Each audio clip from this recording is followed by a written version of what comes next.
नमस्कार दोस्तों, स्वागत है आप सभी का हमारे यूट्यूब चैनल सफलता की सीढ़ी में। तो दोस्तों, ये जो क्लासेस है हमारी आज की, वो नेट का जो पेपर फर्स्ट है दोस्तों, उस पेपर फर्स्ट में इन्वायरमेंट यानी कि पर्यावरण, ये क्लास हमारी पर्यावरण पर है। तो आज हम पर्यावरण के बारे में आपको पढ़ाएंगे। ये क्लासेस हमारी फर्स्ट पेपर की शुरुआत हमने की है। यहाँ पर आपको सारी जो भी विषय सामग्री है फर्स्ट पेपर की, धीरे धीरे करके रोज़ आपको एक क्लास मिलती रहेगी। तो दोस्तों, सबसे पहले हम पर्यावरण की परिभाषा आपको बताएंगे कि पर्यावरण की परिभाषा क्या होती है, एनवायरनमेंट क्या होता है। तो दोस्तों, पर्यावरण मूलतः फ्रेंच भाषा का शब्द है जो कि इन्वायरनर शब्द से बना है और जिसका अभिप्राय होता है समस्त परिस्थिति अथवा समस्त बाह्य दशाएं। ठीक है। पर्यावरण का शाब्दिक अर्थ है जो कि हमारे हिंदी शाब्दिक कोश के हिसाब से वो है, जो कि संस्कृत से लिया गया है दोस्तों, ये शब्द परि प्लस आवरण, यानी कि जिससे संपूर्ण जगत घिरा हुआ है। जैसे प्रकृति में वायु, जल, मृदा, पेड़ पौधे तथा जीव जंतु सभी मिलकर इस पर्यावरण की रचना करते हैं। यानी कि पर्यावरण के अंतर्गत दोस्तों जो हमारे जो चारों तरफ का जो वातावरण है, ठीक है, वो सब पर्यावरण के अंतर्गत आता है, जिसमें कि हम स्वयं जो मनुष्य जाति है, पशु हैं, पेड़ पौधे हैं, नदी नाले तालाब, प्रकृति, वायु, जल और जो हवा, जो भी जितनी भी चीज़ें दोस्तों इस वातावरण में, जो भी छोटे सूक्ष्म जैविक घटक से लेकर, यानी कि जो जीवाणु तो सबसे छोटा होता है उससे लेकर के और बड़े तक की जितनी भी सारी चीज़ें होती हैं वो सब हमारे किस में आती हैं, पर्यावरण के अंतर्गत आती हैं। ठीक है। अब और मैं आपको छोटी छोटी बातें दोस्तों उसके बारे में बताऊंगा पर्यावरण के बारे में। जैसे पर्यावरण मुख्यतः प्राकृतिक तत्वों का समूह है। पर्यावरण के हम क्या कह सकते हैं मोस्टली एक सिंगल लाइन में, कि पर्यावरण जो है मुख्यतः प्राकृतिक तत्वों का समूह है। जो प्रकृति के जितने भी तत्व हैं दोस्तों, वो प्रकृति से हम बने हुए हैं, प्रकृति से सारा संसार बना हुआ है। तो यह कह सकते हैं कि जो पर्यावरण है मुख्यतः, यानी कि सबसे ज़्यादा जो रेशियो है वो प्राकृतिक तत्वों का है। ठीक है। कुछ अप्राकृतिक तत्व भी दोस्तों वैसे पर्यावरण के अंतर्गत आते हैं, लेकिन जो शुद्ध पर्यावरण बना हुआ है दोस्तों वो प्राकृतिक तत्वों से ही बना हुआ है। ठीक है। आगे चलेंगे दोस्तों। पर्यावरण उन सभी भौतिक, रासायनिक एवं जैविक कारकों की समष्टिगत इकाई है जो किसी जीवधारी अथवा परितंत्रीय आबादी को प्रभावित करते हैं। तो दोस्तों ये बायोलॉजिकल परिभाषा हुई इसकी, कि पर्यावरण क्या हुआ, उन सभी भौतिक व रासायनिक एवं जैविक कारकों की समष्टिगत इकाई है जो किसी जीवधारी अथवा परितंत्रीय आबादी को प्रभावित करता है। आगे चलते हैं और दोस्तों छोटी छोटी बातें हम आपको इसको बताएंगे पर्यावरण के बारे में, जो एग्जाम की दृष्टि से महत्वपूर्ण है और इसी पर आधारित प्रश्न पूछे जाते हैं। सामान्य अर्थों में हम यह कह सकते हैं कि हमारे जीवन को प्रभावित करने वाले सभी जैविक, अजैविक तत्वों और तथ्यों, प्रक्रियाओं और घटनाओं के समुच्चय से निर्मित इकाई है, वह कहलाती है क्या, इन्वायरमेंट, यानी कि पर्यावरण। ठीक है दोस्तों। या हम एक और सीधी सी बात, पर्यावरण का जो सीधा संबंध है वो किससे, प्रकृति से है। तो कई बार प्रश्न ऐसा भी आया था कि पर्यावरण का संबंध किससे है सीधा, तो वो प्रकृति से है दोस्तों। तो एग्जाम की दृष्टि से भी मैं आपको बता रहा हूँ आपको। आगे चलते हैं दोस्तों। फिर अब चलते हैं दोस्तों पर्यावरण संरक्षण। पर्यावरण संरक्षण क्या है, यानी कि इन्वायरमेंटल कंजर्वेशंस। ये क्या है कि पर्यावरण संरक्षण का तात्पर्य है कि हम अपने चारों ओर के आवरण को संरक्षित करें तथा उसे अनुकूल बनाएं। इसका कहने का तात्पर्य दोस्तों ये हो, जो हमारा वातावरण जो हमारे चारों तरफ है पर्यावरण का, उसको हम अपने अनुकूल बनाएं, उसे खराब ना करें, पॉल्यूशन से उसे बेकार न करें, हमारे लिए जो उपयोगी है, हमारे जो अनुकूल है उसको बनाए रखें। इसका कहने का तत्व दोस्तों ये है संरक्षण का, क्योंकि पर्यावरण और प्राणी एक दूसरे पर आश्रित होते हैं। ठीक है। तो यहाँ एक प्रश्न भी कई बार बन जाता है कि पर्यावरण और प्राणी का क्या संबंध है, तो एक दूसरे पर आश्रित होते हैं दोस्तों प्राणी और पर्यावरण। और पर्यावरण जो है वो साधारणतः दो स्वरूप में होता है, दो प्रकार है, दो स्वरूप में होता है दोस्तों पर्यावरण। मैं आपको बताता हूँ। तो वो दोस्तों वो दो स्वरूप कौन से हैं, वो स्वरूप है अनुकूल पर्यावरण यानी कि फेवरेबल एनवायरनमेंट, और दूसरा है प्रतिकूल पर्यावरण यानी कि अनफेवरेबल एनवायरनमेंट। तो प्रतिकूल अनुकूल पर्यावरण का मतलब ये होता है, अनुकूल पर्यावरण उसे कहते हैं जो जीवधारी के अस्तित्व की रक्षा, पुनरुत्थान और उन्नति में सहायक होता है। जहां अनुकूल पर्यावरण मिलता है वहां जीवधारी को अपने विकास में प्राय कोई कठिनाई नहीं उठानी पड़ती। तो दोस्तों इसका कहने का मतलब अनुकूल परिस्थितियां अगर जिसको मिल जाए तो हमेशा ग्रोथ करेगा ही करेगा। जैसे जिस वातावरण में जो वृक्ष या जो फसल होती है दोस्तों, जैसा वातावरण मिलता है, अगर उसे अनुकूल वातावरण मिलेगा तो उसकी ग्रोथ ज़्यादा होगी, और प्रतिकूल होगा तो नहीं होगी। ठीक है। तो यही सेम चीज़ है दोस्तों, जो आदमी गर्म क्षेत्र रहने वाला है, सर्दी वाले क्षेत्र में जाएगा तो उसको प्रतिकूल वातावरण मिलेगा, गर्म वाले में ही वो सेटिस्फाई रहेगा, वहीं अपनी जनसंख्या वृद्धि करेगा, वहीं अपने समाज की वृद्धि करेगा। तो दोस्तों अनुकूल पर्यावरण से है, और प्रतिकूल जो होता है वो बिल्कुल विपरीत होता है अनुकूल से, यानी कि अनुकूल पर्यावरण के ठीक विपरीत होता है। यानी कि प्रतिकूल पर्यावरण में जीवधारी उसे अपने अनुकूल बनाने का प्रयास करता है। तो प्रतिकूल में क्या करता है, जो जीवधारी है जैसे प्रतिकूल वातावरण में चला गया तो उसे अपने अनुकूल बनाने के लिए कोशिश करता है या स्वयं को उसके अनुकूल बनाने का प्रयास करता है। यानी जैसे सपोज करो, अब हमारे गर्म क्षेत्र का जो कोई इंसान अगर पहाड़ी इलाके में चला जाए जहाँ बर्फ पड़ती हो रोज, तो वो क्या करेगा, वहाँ उसका वातावरण को अनुकूल बनाने की कोशिश करेगा, आग जला के रखेगा, गर्म कपड़े लेके जाकर रखेगा, और साथ ही साथ खुद को भी उस वातावरण के लिए ढालने की कोशिश करेगा। तो वो होता है दोस्तों प्रतिकूल वातावरण। दो स्वरूप होते हैं पर्यावरण के। अब कुछ टेक्निकल कुछ और जरूरी बातें हम आपको बताएंगे दोस्तों, जैसे कि पर्यावरण नियतिवाद। पर्यावरण नियतिवाद क्या है कि इन्वायरमेंट डिटर्मिनेशन क्या होती है। इन्वायरमेंट डिटर्मिनेशन होती है 19वीं शताब्दी में यूरोप में एक अवधारणा विकसित हुई थी, यानी कि एक अवधारणा का नाम जो है पर्यावरण नियतिवाद यानी कि इन्वायरमेंट डिटर्मिनेशन है, विकसित हुई थी, जिसको हम क्या कहते हैं, पर्यावरण नियतिवाद कहते हैं। और वो क्या थी, इसके अनुसार पर्यावरण निर्धारण करता है कि किसी संस्कृति का कैसे विकास होगा, यानी कि एक विशेष संस्कृति, ये एक समूह जो है भौगोलिक क्षेत्र में रहने वाला, उसका विकास कैसे होगा। तो उदाहरण के लिए जैसे दोस्तों उन्हें जैसे यूरोपियन क्या कहते हैं, उदाहरण के लिए मानते हैं, यूरोपियन का मानना है कि भारतीय जो लोग हैं वो आलसी होते हैं क्योंकि उनको जीवन यापन के लिए संघर्ष नहीं करना पड़ता।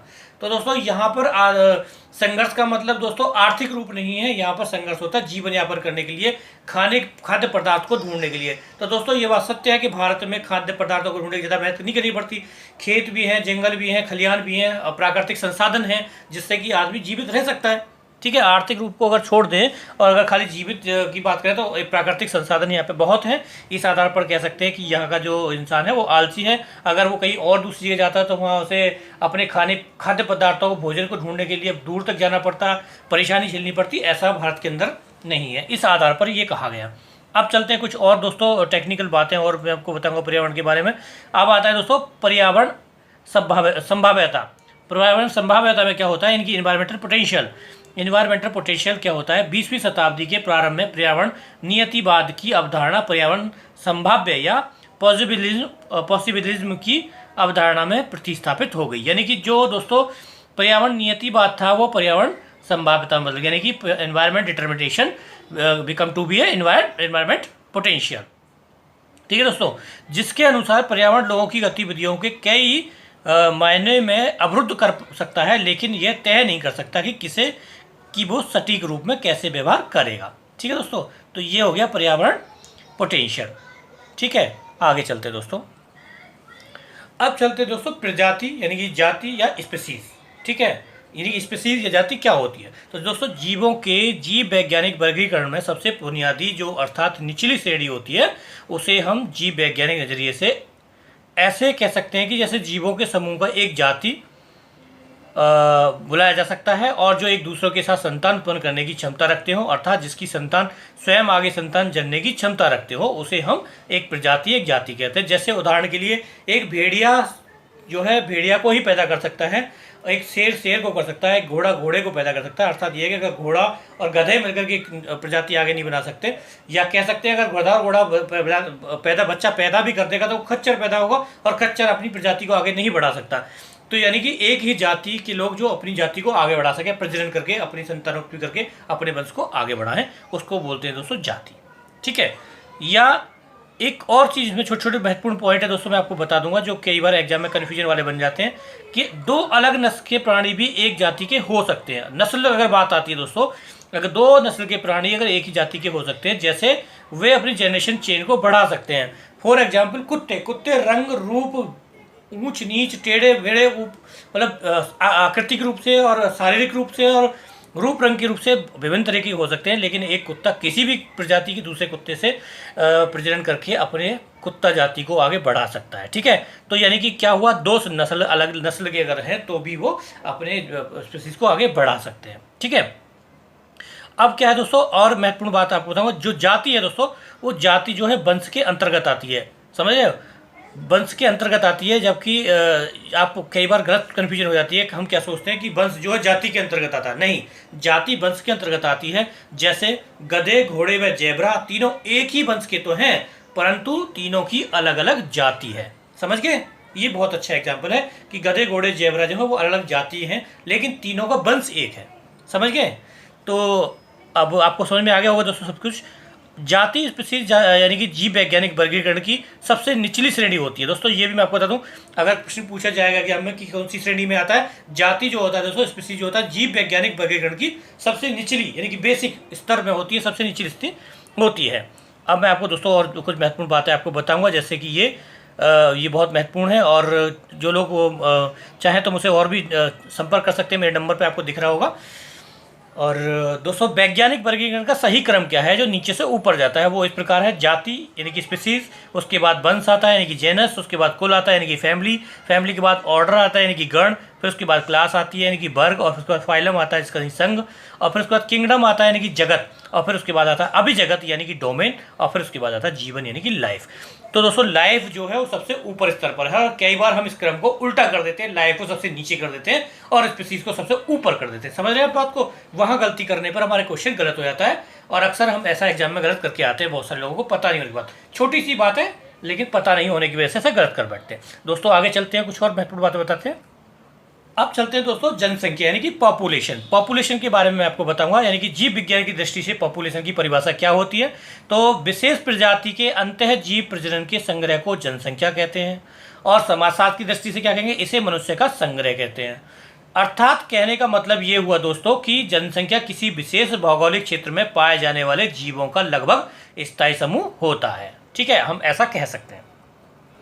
ठीक है दोस्तों, ये तो रही जनसंख्या की परिभाषा। अब दोस्तों आता है जनसंख्या को प्रभावित करने वाले मुख्य कारक कौन से। दोस्तों इस पे भी कई प्रश्न बन जाते हैं और बहुत इंपॉर्टेंट है, मैं आपको बता दूं। तो मोस्टली जो दोस्तों 6 कारक हैं: नंबर 1 जन्म दर यानी कि नेटिलिटी, नंबर 2 मृत्यु दर यानी कि डेथ रेट, नंबर 3 जनसंख्या प्रसार यानी कि पॉपुलेशन डिस्पर्सल, नंबर 4 आयु वितरण यानी कि एज डिस्ट्रीब्यूशन, नंबर 5 जनसंख्या वृद्धि दर यानी कि पॉपुलेशन ग्रोथ रेट, और नंबर 6 उपलब्ध संसाधन यानी कि अवेलेबल रिसोर्सेज। ठीक है, अब मैं आपको अलग अलग इनके बारे में थोड़ी थोड़ी बातें बता देता हूँ। जैसे अगर हम जन्म दर की बात करें, नेटिलिटी, वो दोस्तों जन्म दर का मतलब होता है कि प्रत्येक 1000 में कितने बच्चे पैदा हुए एक साल के अंतर्गत। ठीक है, एक कैलेंडर वर्ष में, उसको कहते हैं जन्म दर, जो कि 19.3% है दोस्तों, यानी कि 1000 आदमियों में, और 2016 की रिपोर्ट के अनुसार भारत की। मृत्यु दर दोस्तों होती है वही सेम, उसका उल्टा हो जाता है, यानी कि प्रत्येक एक साल में पैदा हुए बच्चों में से कितने लोग, वो कितने, एक पर 1000 में से कितने बच्चे मर गए पैदा होने को, उसको बोला बच्चे या बूढ़े कोई भी जवान, यानी कि मृत्यु दर होती है दोस्तों, जो मर जाते हैं कोई भी, उसको बोलते हैं डेथ रेट, जो कि 7.3 है पर 1000 के हिसाब से 2016 में एक साल के अंतर्गत। ठीक है दोस्तों, तीसरा है जनसंख्या प्रसार, पॉपुलेशन डिस्पर्सल। दोस्तों ये बहुत महत्वपूर्ण और इस पर प्रश्न आते भी हैं। ठीक है, तो जनसंख्या प्रसार क्या है दोस्तों? कई बार जन्म दर और मृत्यु दर की दोस्तों फॉर्मूला भी पूछ लिया जाता है, इतना डीपली आता नहीं है, आप सब लोगों को पता होगा, लेकिन इंपॉर्टेंट है जनसंख्या प्रसार यानी कि पॉपुलेशन डिस्पर्सल जो है वो भी इंपॉर्टेंट है। उसका मतलब क्या है कि जो जनसंख्या है वो कितनी आ रही है, जा रही है, और जिससे कि गणना की जाए कि हमारे देश की या किसी एक भौगोलिक क्षेत्र की जनसंख्या है कितनी, उसको गणना करने के 3 आधार है दोस्तों, जैसे कि एक है उत्प्रवास, फिर है आव्रजन, और फिर है पलायन। तो दोस्तों इंग्लिश में बोलते हैं एमिग्रेशन, इमिग्रेशन और माइग्रेशन दोस्तों। तो इमिग्रेशन और एमिग्रेशन इमिग्रेशन ये बहुत कन्फ्यूजन वाले हैं दोस्तों, और इनमें प्रश्न आता है। तो दोस्तों उत्प्रवास का मतलब होता है, यानी कि एमिग्रेशन का मतलब होता है वह व्यक्ति जो अपने भौगोलिक क्षेत्र को छोड़ करके किसी दूसरे भौगोलिक क्षेत्र में जाकर के वहाँ का नागरिकता ले ले और वहाँ जाके बस जाए, यानी कि यहाँ से वो चला गया और दूसरी जगह जाके उसका काउंटिंग हो गई, उसको कहते हैं उत्प्रवास, यानी कि दूसरी जगह की जाके प्रवास कर लिया उसने, वहाँ की उसने नागरिकता ले ली, उसको बोलते हैं एमिग्रेशन।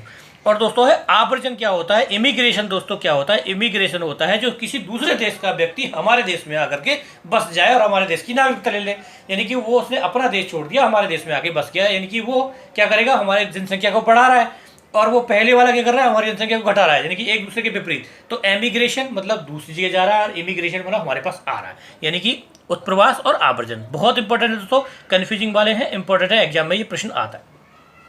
ठीक है, और इसी कन्फ्यूजन की वजह से सही मीनिंग क्या है।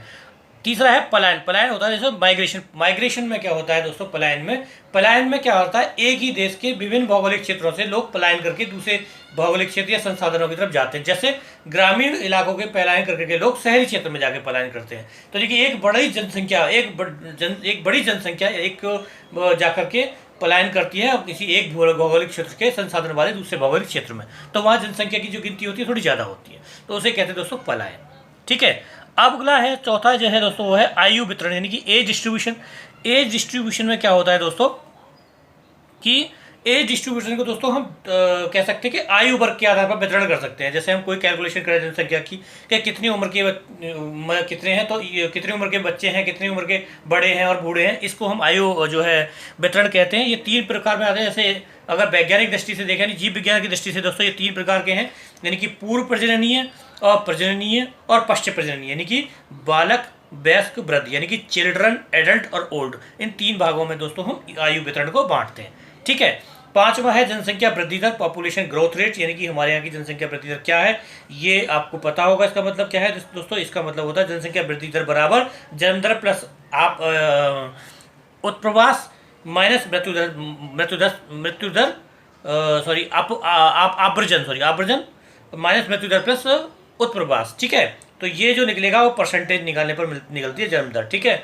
और जो कि 2001-2011 की है 17.14% दोस्तों हमारे भारत की, जिसमें मुस्लिम है 24.6% ग्रोथ के साथ, और सबसे ज़्यादा जो प्रदेश है वो मेघालय है, जिनकी 27.8% जो सबसे ज़्यादा जन्म दर व जनसंख्या वृद्धि दर रही है हमारे भारत की। ठीक है दोस्तों। और दादरा हवेली जो है वो 55.5 में सबसे आगे रहता है वो, लेकिन वो आगे संयुक्त जो हमारे जो सेंट्रल से जो में दोस्तों हमारे जो राज्य होते हैं। ठीक है।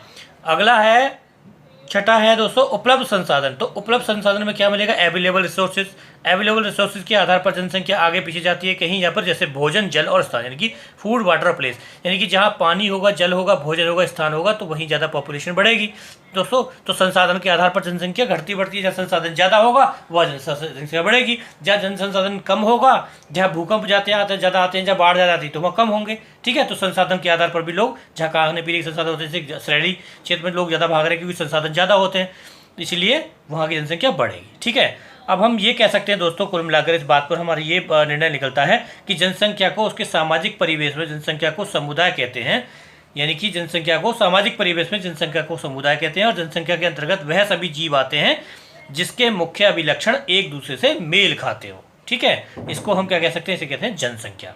ठीक है दोस्तों। तो दोस्तों आज के लिए इतना ही काफ़ी। मैं छोटी छोटी चीज़ें आपको और लेता रहूँगा। एनवायरनमेंट में बहुत सारे चैप्टर हैं, 8-10 क्लासेस बनेंगी, मैं सारा आपको दे दूँगा। अगर आपको हमारी ये वीडियो और ये कंटेंट और समझाने का तरीका अच्छा लगा हो तो प्लीज़ लाइक, शेयर और वीडियो को सब्सक्राइब करें और कमेंट अवश्य करें दोस्तों। धन्यवाद। मिलते हैं आपको फिर अगली वीडियो पर।